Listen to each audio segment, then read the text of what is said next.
Hello, everyone. Welcome to the weekly roundup. Today we will cover interest rates, growth, and market sentiment. Hello, Ben. Hey, Eva. How are you doing? Doing great. You've got a different view. I'm in Stittsville Bank Branch today. Nice. So we've got a lot to cover today, so I'm gonna dive right in. It is rate cut season. Yesterday, the Feds cut interest rates by a quarter point. They cited weaker economic growth, rising unemployment, and persistent inflation. So my question is, was the magnitude of this cut priced in by the markets, and what does this mean for household finances? I mean, mortgage rates, credit card interest rates. What does this mean for us? So maybe we'll start. I mean, we can definitely start with the US and give you some comments, context there, because Canada's numbers, I think, were a little bit different, but same outcome, of course, rate cuts. But in the US, yeah, I think they've had one of those challenges, or they're in a challenging environment, anyways, where they are seeing GDP slowing, unemployment rising, but at the same time, they're seeing inflation. And that has a lot to do certainly with the tariffs that are going on with the US right now. So that's why some of the costs are rising. Um, so they, I think, erred on the side of we think things are slowing faster than we thought initially. And so Chair Powell did effectively say that is we're cutting rates because we think the economy is slowing, unemployment's rising too fast for them right now. And so that was cut. I think what the market was looking for was what they were going to do for the rest of the year. And so, to your point, was it fully priced in? Yeah, I'd say it was. The knee-jerk reaction to the market at the time was good news. Market rallied, sold off, rallied, sold off. So that happened across the various asset class, including gold, which rallied and then sold off, and then rallied again.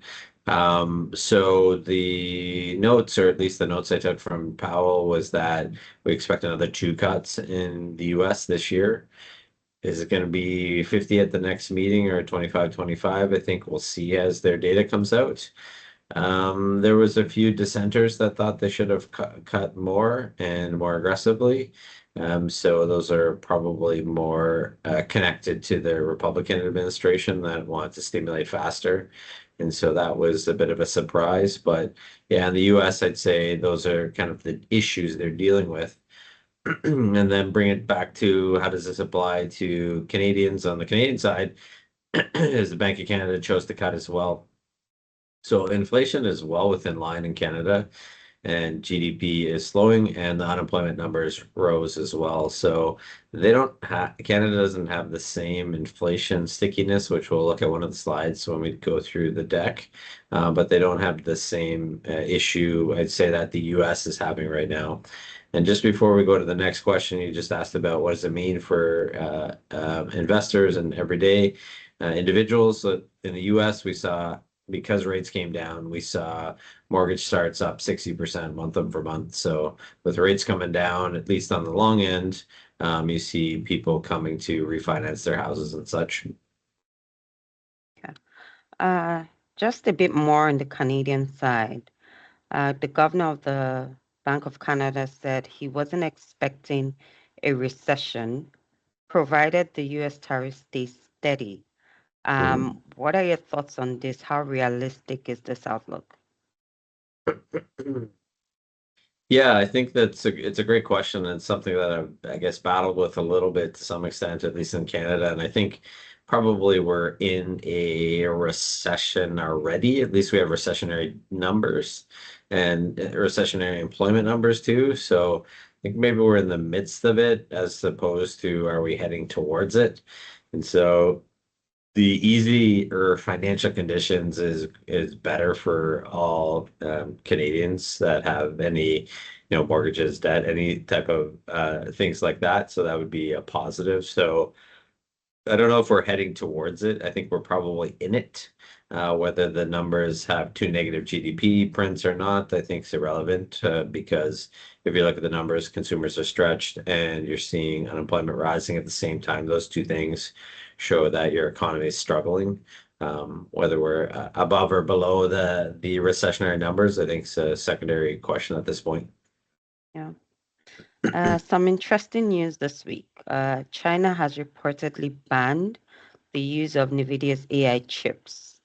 How are markets reacting to this, and what impact could it have on NVIDIA's earnings outlook? China is a big market, so Yeah. how would that affect them? So if that is able to stand in the fact that they don't get into any of the machines in China, I think that could have a material impact on NVIDIA. I mean, the CEO and founder of NVIDIA certainly does a good job of maybe some of the other marketing pieces of it because NVIDIA came out with their news this morning that they're investing 5 billion into Intel's foundry. So that is a distraction from your question, really, is that they are having some challenges in China.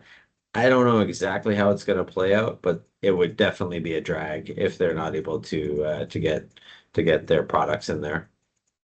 Okay, just the last question around the new wave of rate cuts. Mhm, Um, how are investors digesting the shift, and what does it mean for the broader market sentiments going forward? mhm. So, it's rare that you get this kind of interest rate cycle that we've been going through right now, which is we've had periods of usually it's sustained cuts when they come and sustained raises when they raise. And so through this cycle coming out of COVID, we've had fits and starts on both sides, or we get a increase and then we get a decrease and we get an increase and then we hold multiple meetings. So this one's been a bit more challenging from that perspective is because typically it's a one direction move when it comes. That being said, I think the data that probably a year and a half ago I was waiting for, which is the unemployment numbers, are now starting to show you that things aren't as good as maybe we'd like. And so making financial conditions easier will ultimately be positive for individuals and corporations because they do have big cash balances. So you could see that employment numbers start to tick up when they're ready to spend. So, I think we're in limbo right now in the middle. But the direction from all central banks around the world, with the exception of Japan, is that rates are coming down. And that historically has been quite stimulative to the economy. And so I'd be leaning that way at this point. Okay, let's see the charts.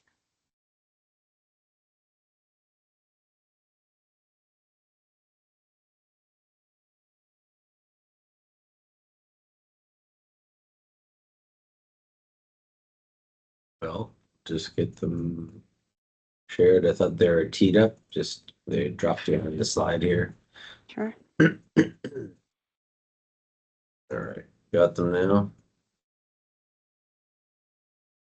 Yes, all good. Okay, perfect. So we are recording this around 1 o'clock on September 18th, Thursday. So anything that happens between now and next Thursday, we'll comment on then.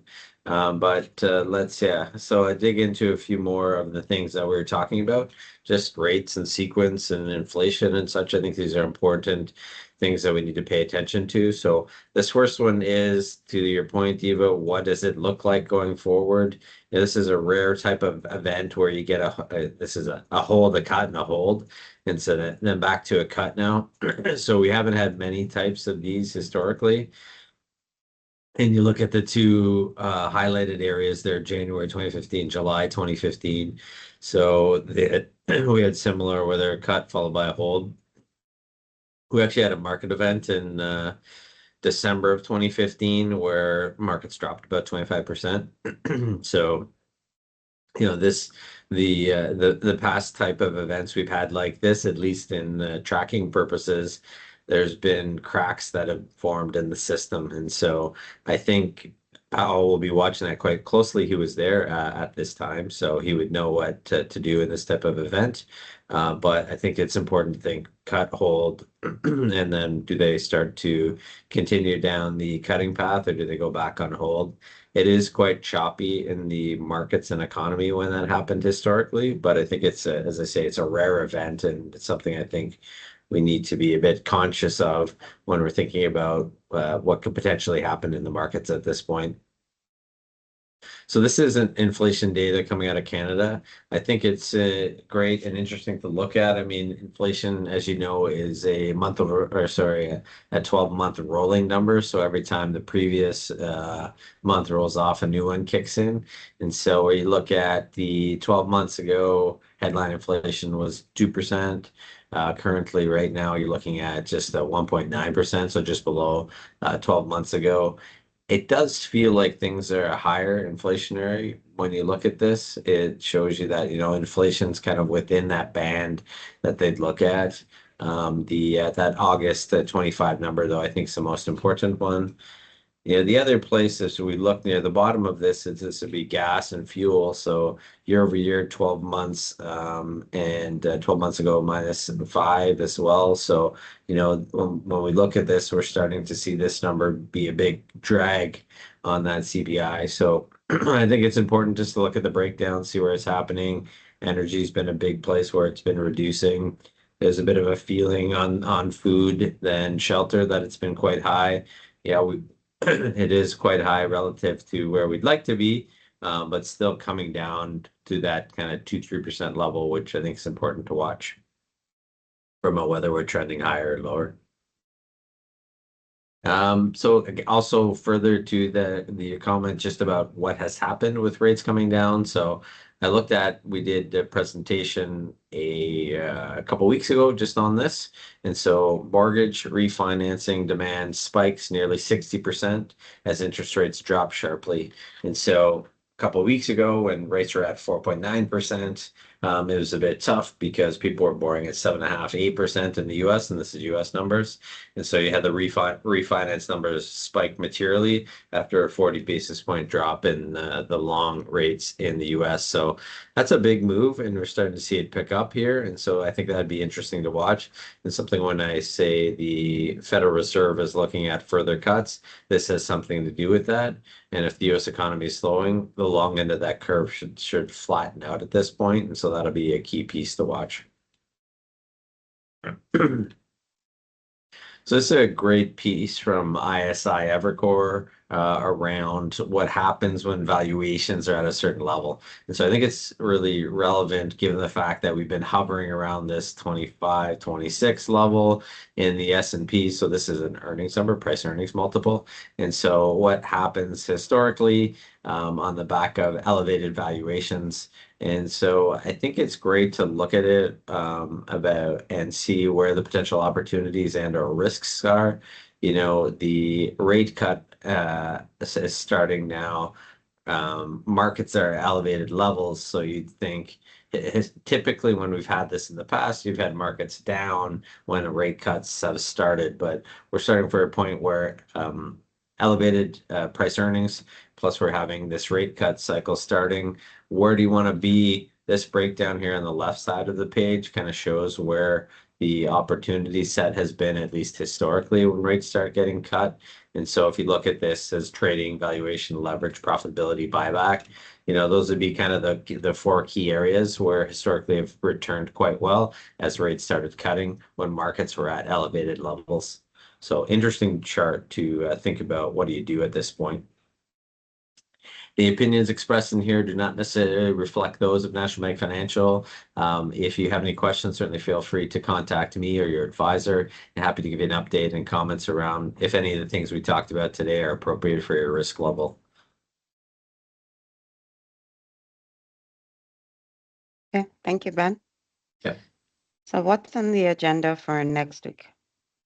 Yeah, so I think what I've looked to do obviously today and probably for next week is how does the market digest this? And so what typically happens after every meeting with the central banks is you get a lot of granularity in the report to look at and say, what do we do here? What does it mean? What's the direction? So I'd be looking to see how that plays through. I'm a bit surprised to see the reaction. Market turned up pretty nicely today on the back of that. And so I'd say, is this going to follow through, or is it just the indices rebalancing, long short books repositioning? So I'd be looking to see if there's a follow through here. But the key, one of the areas too, I know we've talked about is just valuation. So where do you look for stocks? And so, I think one of the pieces which we've talked about a bit, we bought United Healthcare, which had a big rally after the Buffett announcement. Started looking at Lululemon and some of these other undervalued stocks, and even Intel had been something that we've been talking about. And so you can see when some of the undervalued stocks get positive news, there's some big upside still. So we keep digging through, looking for good investment stories to put clients' money in. Sounds good. Thank you, Ben. Welcome. Thank you, everyone. Remember to visit, subscribe, and follow us on YouTube and LinkedIn at Hart Investment Group. The link to our daily financial heartbeats will be in the caption of this video, as well as in your inbox. For our clients, please reach out to me if you have any questions or if you'd like to book a portfolio review meeting with Ben. Thank you for listening and have a good day. Bye. Thanks. Bye.